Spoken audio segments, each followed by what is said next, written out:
So during this weekly fragrance rotation, we've got some extremely hot, sunny days, which of course means I got to pull out some of my freshies that is perfect for the hot weather. So stay tuned to find out which fragrances I chose to wear throughout the week.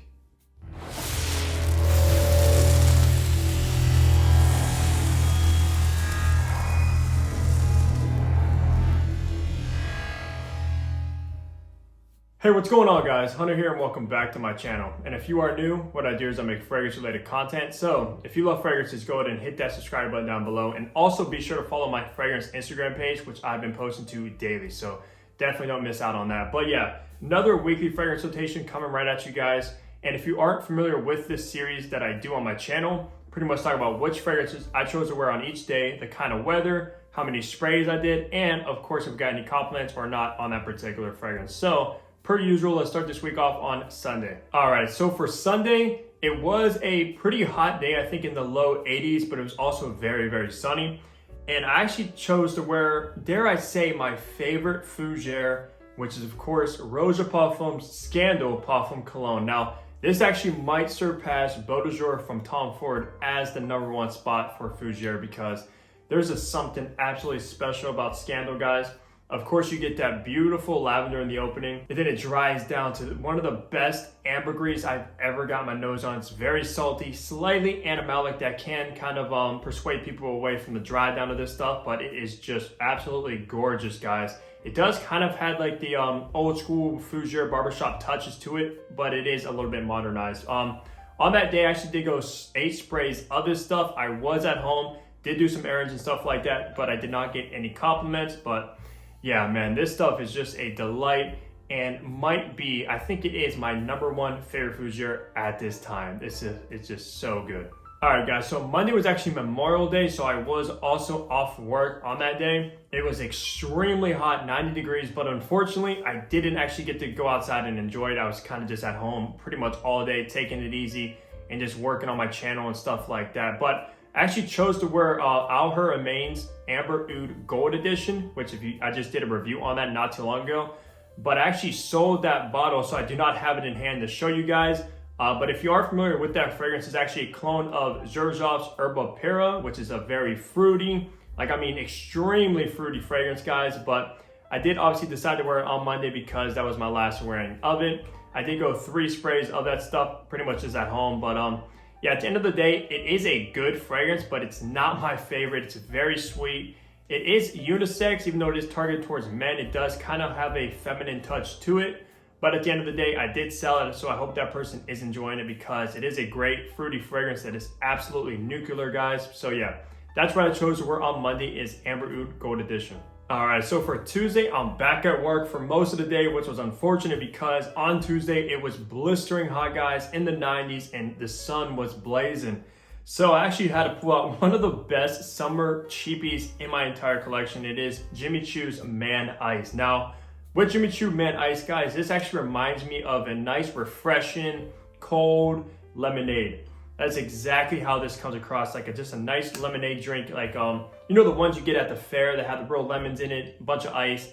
That is exactly how this smells, guys. So if you love that, definitely recommend checking this one out for the warmer months. Now, on Tuesday, I actually did go heavy of this stuff, so I did 14 sprays of Jimmy Choo Man Ice because, guys, even though it has a phenomenal opening with that lemonade vibe, it does disappear and turn into a skin scent very, very quick. Probably within like 2 hours, 3 hours or so.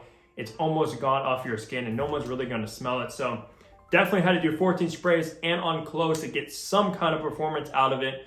I did not get any comments from Jimmy Choo Man Ice, even though it is very crowd pleasing if the people can actually smell it. But yeah, definitely a good fragrance for the summer.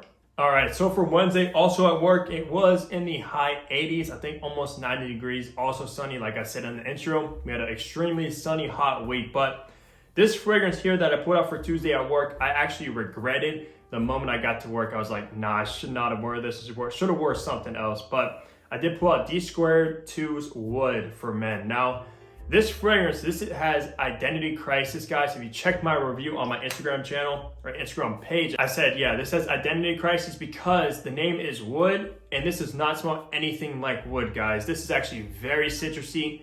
pretty much from the opening all the way down to the base. It does have a slight, maybe like cedar wood in the base, but no, this should be called like Dsquared2 Citrus or something like that. Perfect for the spring and summer, and it just does not go with the name or the bottle. Now, on that day, I did also go 14 sprays, so pretty heavy, just like the Choo Man Ice, because this one also does not perform that well.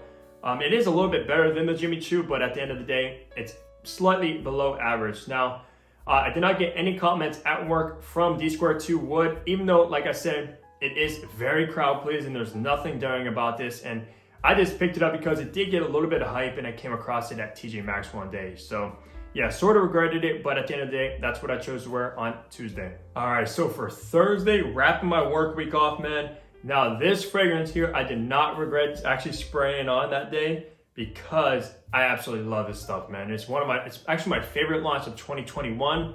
And of course it is Dior Sauvage Elixir. And I had to wear a Sauvage flanker, of course, to support Johnny Depp's victory. And I just had to choose my favorite over the original EDT. I much prefer this one. It's way more mature, less playful, yet less youthful. And it's also a beast. I did go heavy on this stuff because I was like, whatever, screw it. I want to smell this stuff pretty well, and I did 10 sprays of Elixir, guys, which is pretty much overkill for this fragrance. You definitely do not need 10 sprays of it, but I wanted to, of course. Now with this one, it does have this Sauvage DNA with the ambroxan and stuff like that, but it is much more lavender heavy, especially in the opening. I do have some kind of like a smokiness to this fragrance as well, and pretty woody. Now this stuff is very crowd pleasing. I've got so many comments from Elixir, but on that day, no one mentioned anything about it. I think they're just tired of me smelling good all the time or something. But yeah, Elixir is a phenomenal launch from Dior and my favorite Sauvage flanker by far. Okay, so for Friday, I'm actually off work on that day. And it was a cooler day. I think it was in the high 70s. Also pretty sunny though, but just not blistering hot. And I actually chose to wear a fragrance from one of my favorite indie houses, which is of course Authenticity Perfumes. Their newest launch alongside Cherryland is Clean Musk. Now, you get exactly what this name says, guys, Clean Musk. But in the opening, you do actually have a very nice lime/bergamot combination, which does dry down into obviously the white, clean, soapy musk. There's nothing really animalic, nothing warming, nothing furry about the musk in here. It's just extremely versatile, extremely crowd pleasing, and it just works for all seasons, all occasions, all age groups. It just works pretty much. Extremely versatile. Now, on that day, I did also go 14 sprays of this stuff. I've been spraying a little bit more heavy with this. Of course, it is a parfum concentration with 50% oil concentration as well. You definitely don't need that many sprays, but I did it and I definitely enjoyed it. I did not get any compliments when I was out from this one.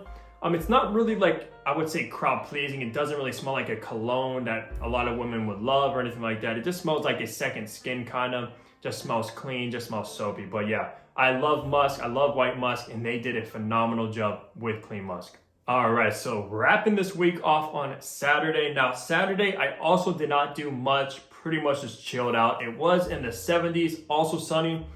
And I was gonna say I regretted wearing this one as well, but at the end of the day, it actually wasn't that bad. I did kind of bash it a little bit on Instagram and of course in my review, saying it's very boring, very linear, which it is, but it wasn't the worst. Now I did choose Chanel's Allure Homme Sport Eau Extreme. Now, if you're watching this and you love this fragrance, do not kill me, guys. I know this one is hyped to the max, probably one of the most hyped up fragrances from Chanel. People absolutely love this one. I can see why, but for me, guys, it is definitely the most boring fragrance from the House of Chanel, which is by far the best designer house, hands down, guys. They make some of the most high quality fragrances. It's just hard to top Chanel when it comes to fragrances. But Allure Homme Sport, it does open with a nice mandarin note, but it dries down to a tonka bean / vanilla kind of vibe. Heavy on tonka bean, I mean extremely heavy on it. I did go 6 sprays of this stuff. Like I said, it was sunny. Now, to me, this doesn't really smell like a sports fragrance or anything like that. It actually kind of, it is versatile. It would work in like the fall, winter, spring, and summer, even though it says sport, which you would think spring and summer. But with that tonka bean dry down in vanilla, it definitely works pretty much all seasons, all occasions. Now, yeah, that's what I chose to wear to wrap off the week on Saturday is Allure Homme Sport Au Extreme. I do want to try the original Allure Homme Sport and Edition Blanche. Those might be better than this one, but that's the one I own. Now, that's pretty much gonna wrap up my weekly fragrance rotation. As you guys know, per usual, let me know down below what you guys chose to wear throughout the week, and if you got any comments on any specific fragrance, I definitely love to hear it. Now, give a like on the video if you enjoyed it, subscribe if you haven't already, and I'll catch all you guys in the next upload. Take care, everybody.